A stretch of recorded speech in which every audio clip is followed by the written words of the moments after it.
It's almost December. Mm-hmm.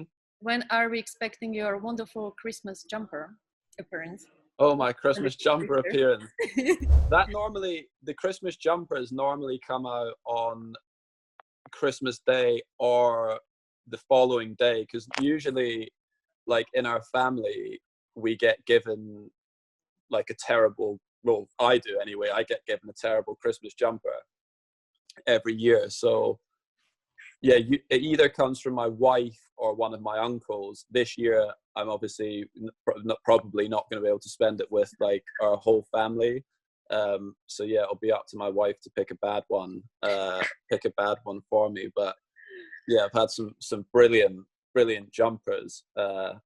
Brilliant jumpers over the year, which I keep I've got them all in my closet. We need you to do the training in them. That would be really yeah.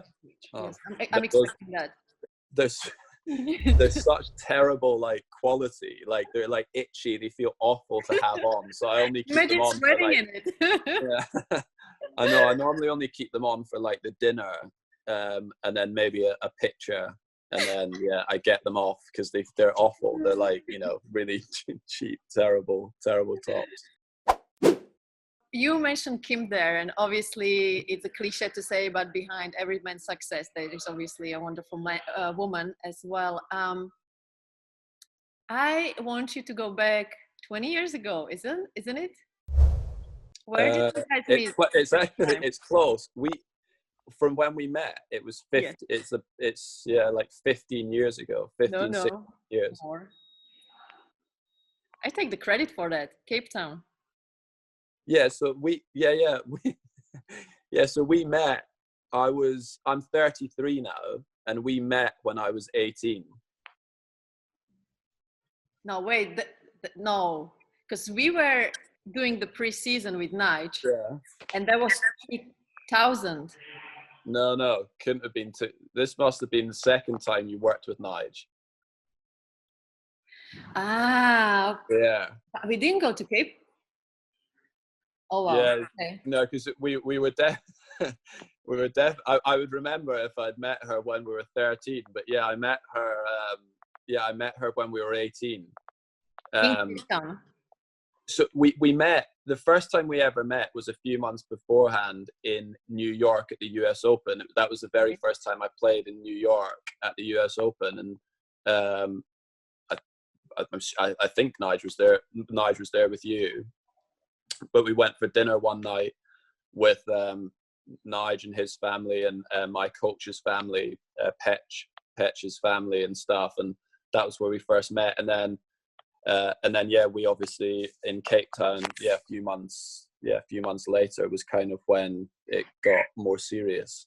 All I'm saying that I wanted to take a little bit of time, because we were not in Cape Town doing the preseason. No, it was so that was when it became pretty serious, because after then, like, I was going away for a few months, so we weren't going to see each other, obviously, like with the Australian Open and stuff. And then that was kind of when we decided like to make it a thing, really. So and it's worked out well.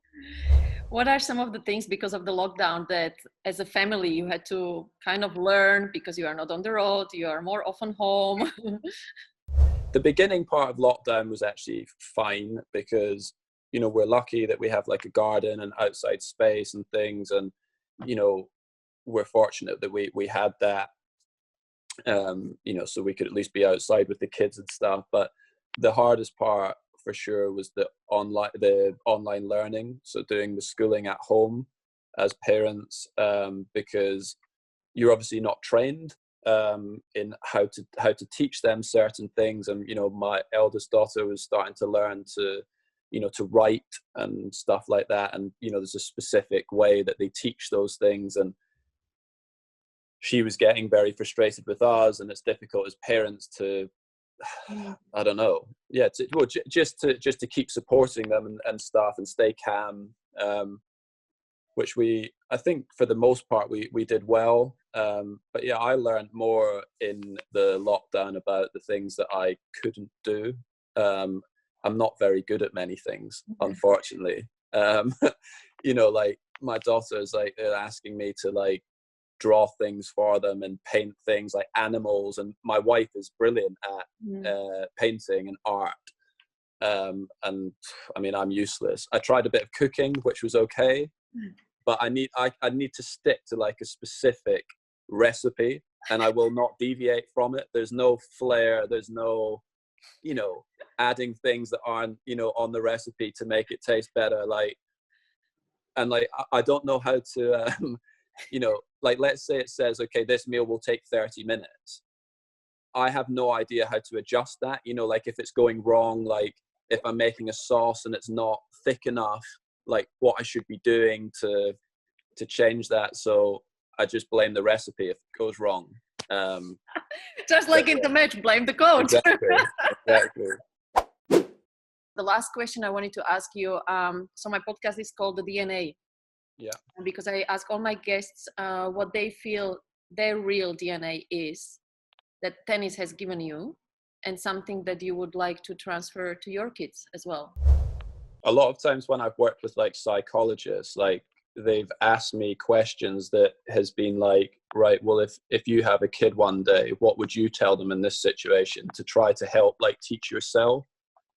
And like, for me, I had always thought for quite large parts of my career, the only thing that was important was winning and losing, which obviously in sport, yeah, I mean, you could argue that that is the most important thing, but I learned that it's actually about if you work hard and give your best, so try as hard as you can, then the outcome doesn't matter as much. You can handle that outcome much better if you've done everything that you can. You can accept maybe just not achieving what you want. And I kind of always, because obviously at the age that my kids are at, like winning and losing, it is the difference between like, being in a good mood and crying for 10 minutes. And I'm always trying to kind of teach them, like, it's okay if you lose, providing you did you try your hardest, and did you give your best. And that's kind of what I try to teach them, along with good manners and and all of those things. But I think for me, like, I definitely learned that as I went on in my career, and hope that that's something that, I don't know, players and people that have watched me would say, like, at the end of my career, that I did work as hard as I could and that I did try my best. And there's maybe some tournaments that I wish I could have won or whatever that I didn't. But I definitely gave my best effort. So when I finish, I think I'll be proud of that, and hopefully won't have too many regrets. Brilliant, Andy. Thank you so much, and I hope that giving your best will last as long as you wish. Yeah, and that we can see an exciting 2021 from you. Yeah, thanks. Yeah, you will.